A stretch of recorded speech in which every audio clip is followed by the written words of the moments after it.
All right, so if you're learning English or maybe just trying to nail that crucial first impression, then this deep dive is definitely for you.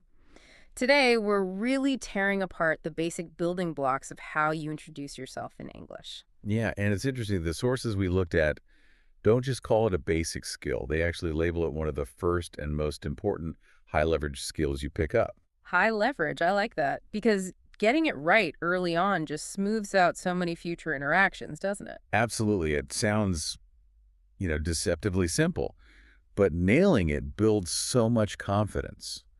And what we found in the materials is essentially a blueprint, a really clear step-by-step structure. And the great thing is it works whether you're in a formal networking thing or just casually meeting someone or even, practicing online. Okay, so our mission today is basically to distill that structure. We want you to walk away with something functional, something you can use right away. Exactly. A ready-made script almost.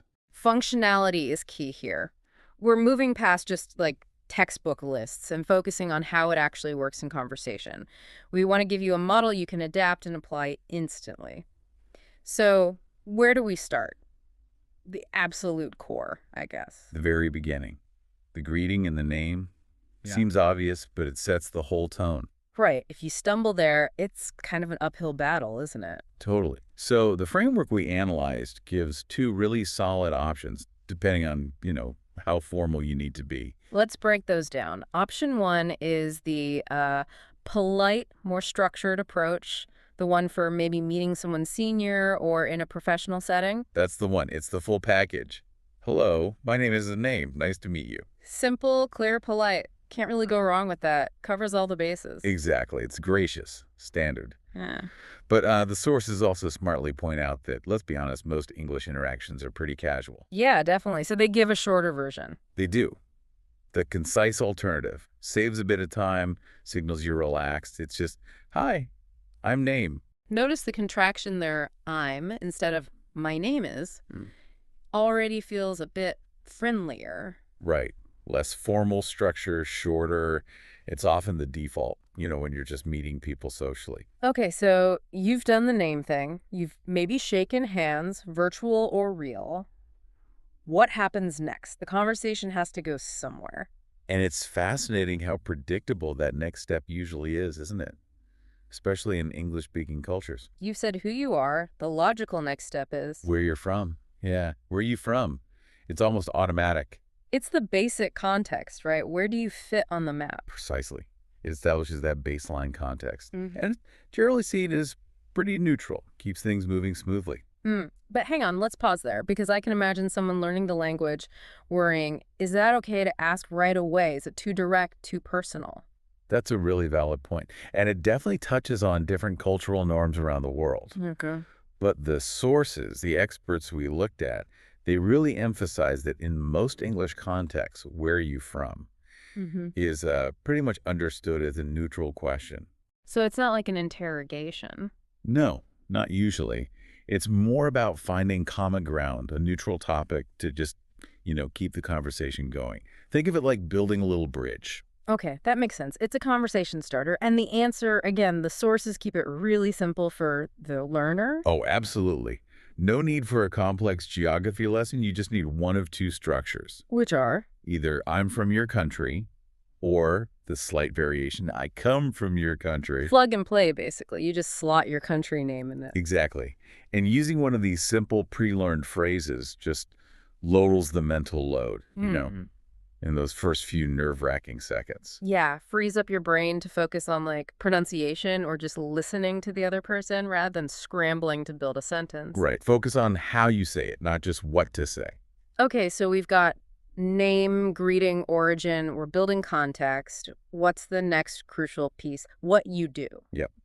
That's the third key element, what you Uh-huh. do. This shifts from just identity to, like, your daily life, your main activity. This is where someone asks, so what do you do? Or what do you do for a living? And this is where the source material gets really smart, because it anticipates that not everyone fits into a neat little job title box. It offers flexibility. Okay, let's cover the standard replies first. If you do have a specific job.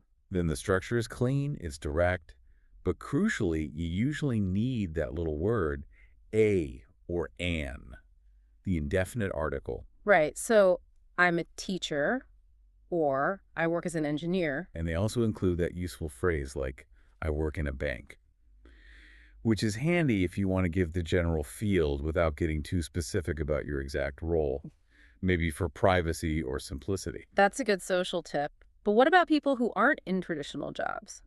Students, people between jobs. That's where the framework really shines, I think. It covers those scenarios explicitly. So for students Simple, I'm a student. Clear, direct, explains your main focus. and for, say, adult learners or people maybe taking a career break or actively job hunting. The sources provide phrases that show your direction or current activity, rather than just a static label. So, if you're job hunting, you can say, I'm looking for a job. It shows purpose, activity. Okay. And what about the situation where learning English is the main focus right now? Ah, yes. The brilliant tactical phrase, I'm learning English. Why is that one so good? Well, think about it. It does double duty. It tells them what you're doing, sure, but it also subtly manages expectations about your fluency.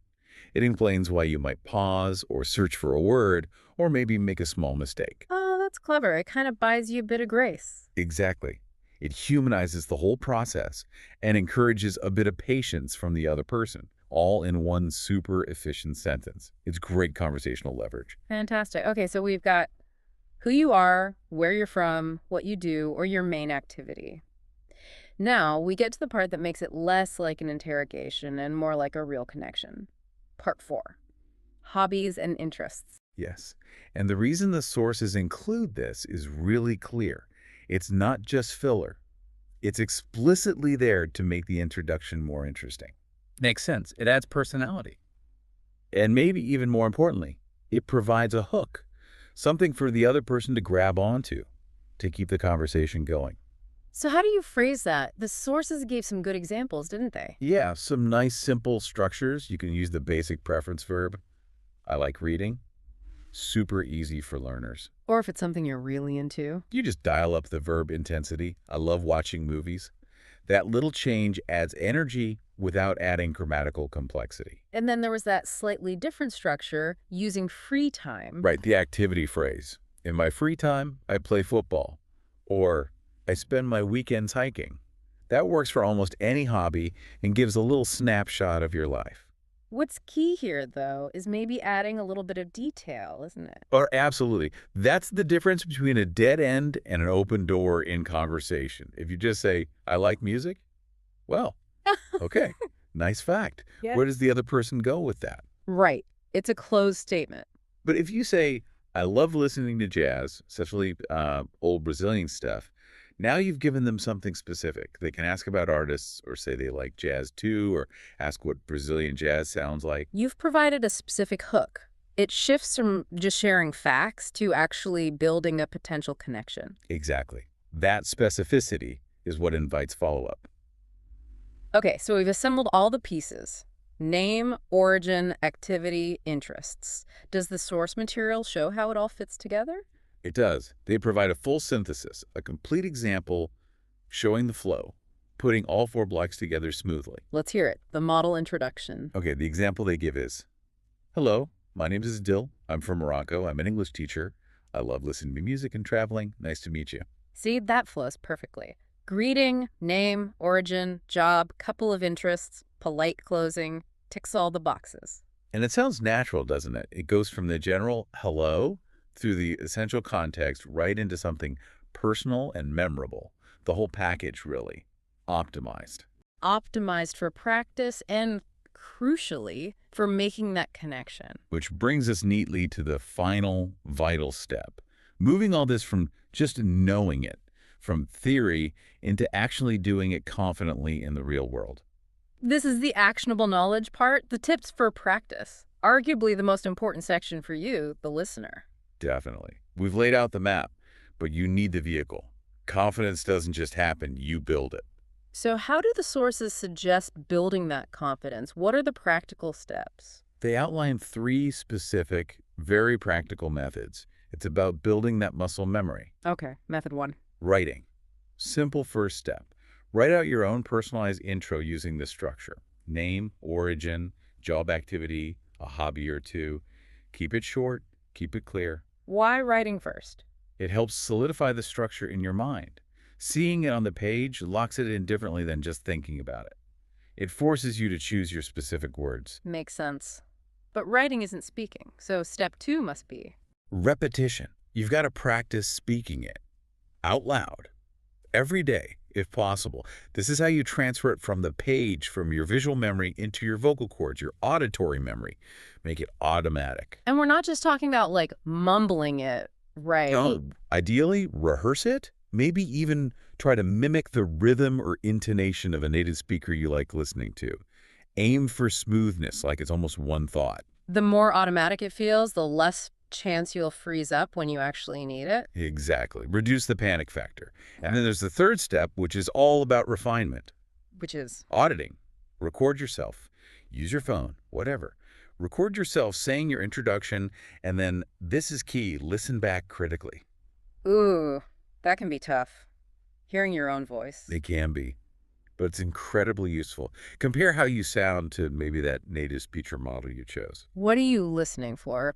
Just mistakes? Mistakes? Sure. But also things like intonation, rhythm. Are you stressing the right words?